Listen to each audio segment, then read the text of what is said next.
Alright, welcome back to Outpost 2-1. So we are again in the very empty apartment, and I kind of want to talk about something that I came across a few years ago. So back when I first started this whole YouTube thing, I came across a video. Now, I do believe that this video was done by Bear Independent. I could be wrong. Please correct me if I am, or let me know the channel that actually did this, or whatever. But the video in question was talking about like the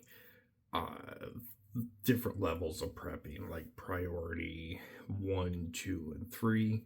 And I watched that and I just thought it was a really good subject, a really good part to talk about, and an even better part to, have that be like one of the first prepping videos for this channel. So I'm pretty sure it was Bear Independent that I watched that on. If I'm wrong, I apologize. But anyways, let's talk about the 3 levels of prepping. So we're going to talk about the top priority, like number 1, like everybody should prioritize this as their main goal. And then got number 2, which is still important, but definitely not as important. And then number 3, which is again still important, but not, number 1 priority. So level 1 is going to be food and water.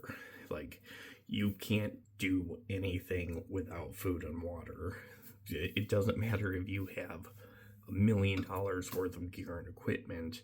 If you don't have a food pantry set up, or food storage and water storage and all this other stuff, all that's pointless. So food and water is an absolute must, whether it's, just purchasing $20-$30 a week and just like basic pastas and stuff like that. It does not matter. Having adequate food storage and water storage on hand at all times is an absolute must.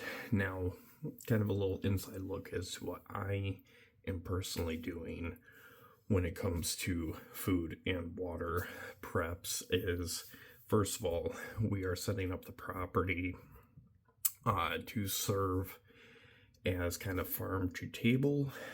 We have sheep, chickens, rabbits, pigs, and all things that we can benefit from. Now, we are definitely putting money into them. So right now, not necessarily cost effective, but in the bigger picture, they are providing eggs, meat, stuff like that. Some other things that I am doing is stocking up on MREs. Now, MREs is going to be a completely different subject because I kind of have a love-hate relationship with MREs, but I am at least having 2 good cases of MREs on hand. That way I have it if I need it.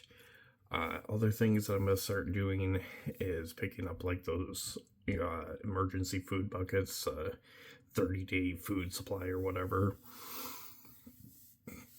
And then obviously just kind of stocking up on canned foods. Stocking up on canned foods, vegetables, whatever, fruit, whatever. Yeah.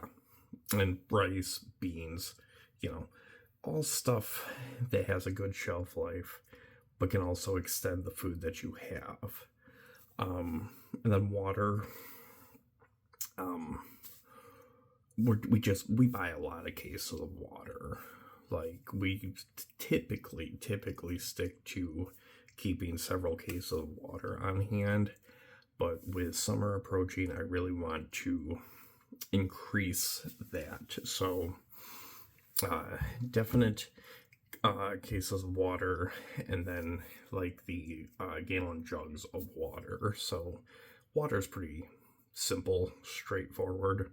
I mean, you don't have to get fancy and get like this super cool looking bottle of water that costs $10. Like, just go to the Dollar General and get a couple cases of water. Not that hard. So yeah, that's food and water. Like, prioritize that 100%. You know, everything else is important, but food and water takes number one priority, because like I said, you're not going to make it very far if you starve to death or you die from dehydration. So food and water is an absolute necessity. So level 2 is going to be medical. Everything from band-aids and gauze to ibuprofen, Tylenol, Benadryl, stuff like that is an absolute must, because let's face it, you're gonna get sick. You're gonna, get a cut on your arm and you're gonna be like, oh, it'll be fine, I'll clean it up, and it gets infected, and now guess what? Now you have an infected cut on your arm and you have to find a way to deal with that. So just making sure that you have a good amount of medical supplies on hand, and even with books, like just like in-depth educational books on medical, like trauma medicine, like it doesn't matter if it is a reliable book, add that to that. And when it comes to stuff like that, it's like realistically you can go to the Dollar General and get a good amount of stuff. So yeah, medical, because you're gonna get sick, you're gonna get a cold, you're gonna, your allergies are gonna be kicking your ass, and just wanting to have some Benadryl on hand or some ibuprofen for that pounding headache because you haven't had any caffeine in 4 months, it's gonna be really nice. So yeah, level 2, medicine, medical, anything medical. Now, level 3 is going to be security, as in firearms and the tactical gear, which, yes, that is important. I will not disagree with that, but guess what? It's not as important as food, water, medical, like all that stuff. So, yeah, you need the security aspect to, potentially keep your resources safe, keep your family safe. I get that. But realistically, your top priority should be food, water, medical. Now, if you are just bound and determined to go out there and, purchase your first firearm or have a kit ready to go, a simple Stevens or Maverick, or some of the lower end shotguns are pretty good. That's what I did. Like, I started off with a very simple shotgun, built a kit around that shotgun, and then started focusing on everything else. And at the same time, if you decide that you're going to go out and spend $10,000 on a rifle, and guess what?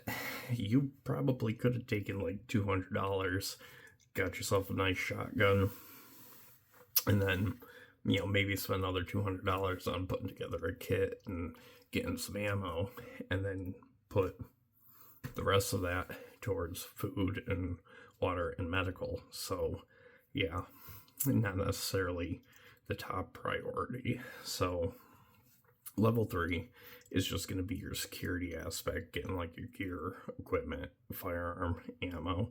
And again, it is pretty damn important, but not nearly as important as making sure that you're not going to starve to death. So, yeah, just a little bit of food for thought while I'm waiting for the other half to get off work. So, thoughts and opinions down below in the comment section. But yeah, that's all I really have for this video. So I will see the non-existent audience eventually.